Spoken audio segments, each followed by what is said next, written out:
Hey guys, it's me again. I guess this is my third vlog coming to you today, or tonight actually, from the Tantor Institute, which is where we're staying, and what you can see behind me is the lights of the city of Bethlehem.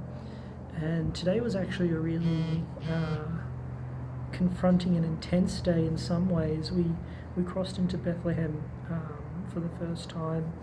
And you hear about, the troubles that this area has had over the last few days, and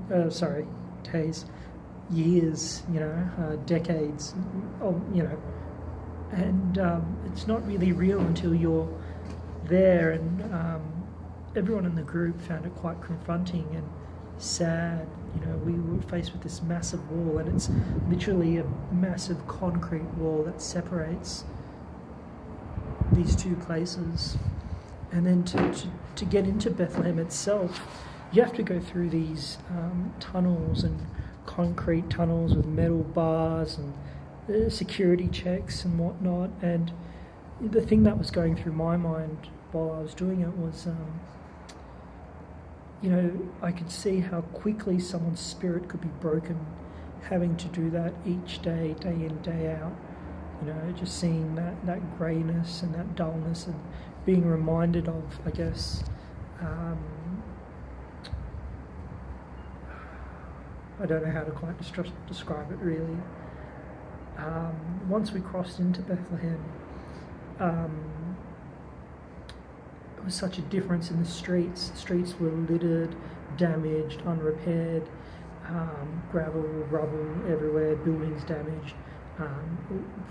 Very much interesting artwork and graffiti on the wall, and very different opinions. People were just writing opinions, and I'll put a few of them up to show you guys later.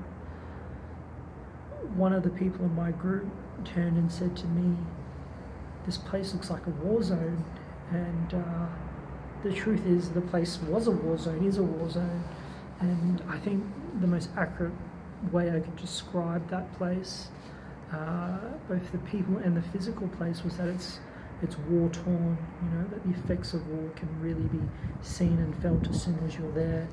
My arm is getting a bit tired. The second thing I want to talk about Bethlehem, of course, is the Church of the Nativity, which we got to eventually.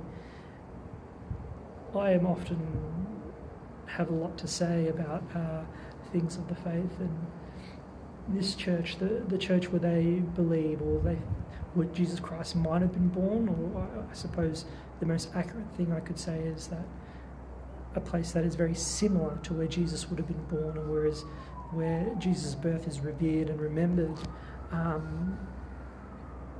Really, I was awestruck. I really had no words. It was just a really special place to be at, and you don't quite know how to describe what happens there. It's you just stand there and think to yourself, this is where my Lord was born, this is where God became man, this is where salvation came from, where it started in some sense, at least in a physical, earthly life sense. And there was again heaps of people coming through. It was a really interesting place. So that's Bethlehem. I will be going back to these places with a tour guide and learning more, so I can't wait for that. Tomorrow our official program starts, which will be really nice. And I'll give you a little bit of a view. I'll come around the side here, and just to show you, here at Tantor, we're pretty much halfway between Jerusalem and Bethlehem, which is really interesting. Sorry, that's a lie. I think we're closer to Bethlehem than Jerusalem. Okay. God bless, guys. See you later.